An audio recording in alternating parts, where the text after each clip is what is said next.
Folk Tales, a podcast that mixes historical research and tabletop role-playing settings. I'm your host, Timothy Ferguson, and this month, for our Monster of the Month, we're returning to the works of J. Sheridan Le Fanu. Weirdly, I'm starting this story halfway through. The reason I'm doing that is because Le Fanu was an Irish author writing for an English audience, and he spends the first half of his story explaining that you can keep away fairies with horseshoes and rowan trees and holy water, and it goes on forever, and we don't need any of it. So now over to Sandra Cullum, thanks to her and her production team at LibriVox. The Child That Went with the Fairies, Part 2. The widow Ryan's 3 children were playing, as I have said, upon the narrow old road in front of her door. Little Bill, or Liam, about 5 years old, with golden hair and large blue eyes, was a very pretty boy, with all the clear tints of healthy childhood, and that gaze of earnest simplicity which belongs not to town children of the same age. His little sister Peg, about a year older, and his brother Con, a little more than a year elder than she, made up this little group. Under the great old ash trees, whose last leaves were falling at their feet in the light of an October sunset, they were playing with the hilarity and eagerness of rustic children, clamouring together, and their faces were turned towards the west and storied hill of Lisnavora. Suddenly a startling voice with a screech called to them from behind, ordering them to get out of the way, and turning, they saw a sight such as they never beheld before. It was a carriage drawn by 4 horses that were pawing and snorting in impatience as it just pulled up. The children were almost under their feet, and scrambled to the side of the road next their own door. This carriage and all its appointments were old-fashioned and gorgeous, and presented to the children, who had never seen anything finer than a turf car, and once an old chaise that passed that way from Killaloe, a spectacle perfectly dazzling. Here was antique splendour. The harness and trappings were scarlet and blazing with gold. The horses were huge and snow white, with great manes that, as they tossed and shook them in the air, seemed to stream and float, sometimes longer and sometimes shorter, like so much smoke. Their tails were long, and tied up in bows of broad scarlet and gold ribbon. The coach itself was glowing with colours, gilded and emblazoned. There were footmen in gay liveries and 3 cocked hats, like the coachman's, but he had a great wig like a judge's, and their hair was frizzed out and powdered, and a long thick pigtail with a bow to it hung down the back of each. All these servants were diminutive and ludicrously out of proportion with the enormous horses of the equipage, and had sharp sallow features and small restless fiery eyes, and faces of cunning and malice that chilled the children. The little coachman was scowling and showing his white fangs under his cocked hat, and his little blazing beads of eyes were quivering with fury in their sockets as he whirled his whip round and round over their heads, till the lash of it looked like a streak of fire in the evening sun, and sounded like the cry of a legion of philippuics in the air. "Stop the princess on the highway!" cried the coachman in a piercing treble. "Stop the princess on the highway!" piped each footman in turn, scowling over his shoulder down on the children, and grinding his keen teeth. The children were so frightened they could only gape and turn white in their panic. But a very sweet voice from the open window of the carriage reassured them, and arrested the attack of the lackeys. A beautiful and very grand-looking lady was smiling from it on them, and they all felt pleased in the strange light of that smile. "The boy with the golden hair, I think," said the lady, bending her large and wonderfully clear eyes on little Liam. The upper sides of the carriage were chiefly of glass, so that the children could see another woman inside, whom they did not like so well. This was a black woman with a wonderfully long neck, hung round with many strings of large variously coloured beads. and on her head was a sort of turban of silk, striped with all the colours of the rainbow, and fixed in it was a golden star. This black woman had a face as thin almost as a death's head, with high cheek bones and great goggle eyes, the whites of which, as well as her wide range of teeth, showed in brilliant contrast with her skin, as she looked over the beautiful lady's shoulder and whispered something in her ear. "Yes, the boy with the golden hair, I think," repeated the lady.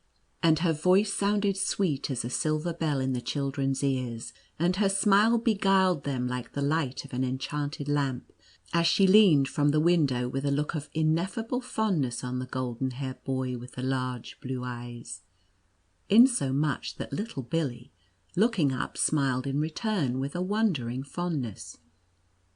And when she stooped down and stretched her jewelled arms towards him, he stretched his little hands up, and how they touched the other children did not know, but saying, "Come and give me a kiss, my darling," she raised him, and he seemed to ascend in her small fingers as lightly as a feather, and she held him in her lap and covered him with kisses.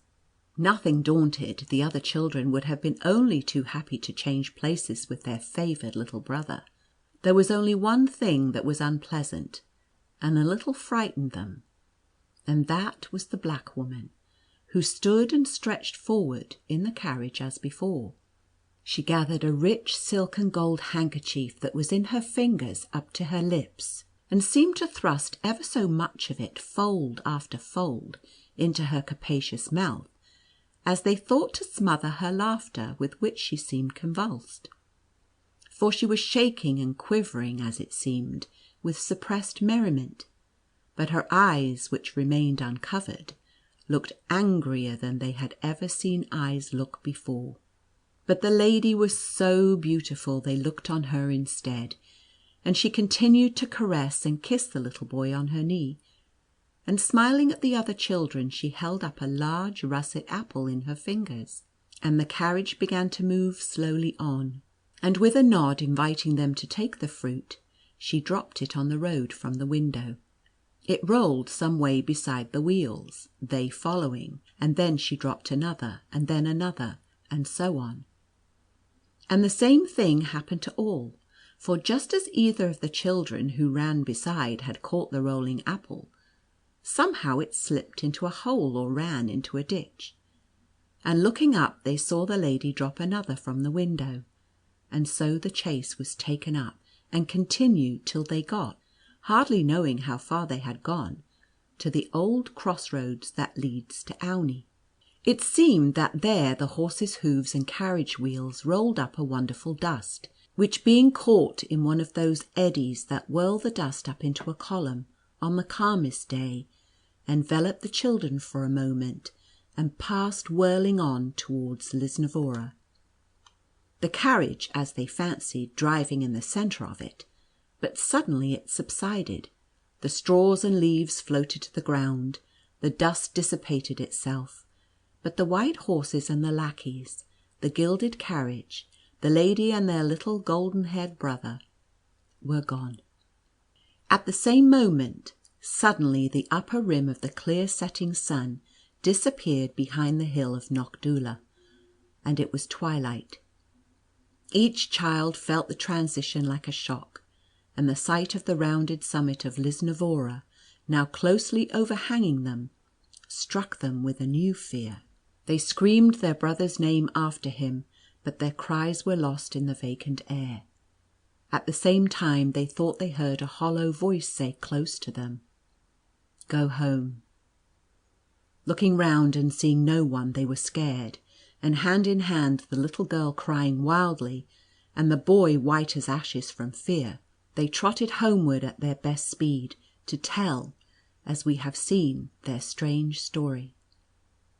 Molly Ryan never more saw her darling, but something of the lost little boy was seen by his former playmates. Sometimes when their mother was away earning a trifle at haymaking, and Nelly washing the potatoes for their dinner, or beetling clothes in the little stream that flows in the hollow close by, they saw the pretty face of little Billy peeping in archly at the door, and smiling silently at them. And as they ran to embrace him with cries of delight, he drew back, still smiling archly, and when they got out into the open day, he was gone, and they could see no trace of him anywhere. This happened often, with slight variations in the circumstances of the visit. Sometimes he would peep for a longer time, sometimes for a shorter time. Sometimes his little hand would come in, and with bended finger beckon them to follow, but always he was smiling with the same arch look and wary silence, and always he was gone when they reached the door. Gradually these visits grew less and less frequent, and in about 8 months they ceased altogether, and little Billy, irretrievably lost, took rank in their memories with the dead. One wintry morning, nearly a year and a half after his disappearance, their mother having set out for Limerick soon after cockcrow to sell some fowls at the market, the little girl, lying by the side of her elder sister, who was fast asleep, just at the grey of the morning heard the latch lifted softly, and saw little Billy enter and close the door gently after him. There was light enough to see that he was barefoot and ragged, and looked pale and famished. He went straight to the fire and cowered over the turf embers, and rubbed his hands slowly, and seemed to shiver as he gathered the smouldering turf together. The little girl clutched her sister in terror and whispered, "Waken, Nelly, waken. Here's Billy come back." Nelly slept soundly on, but the little boy, whose hands were extended close over the coals, turned and looked toward the bed, it seemed to her in fear, and she saw the glare of the embers reflected on his thin cheek as he turned toward her.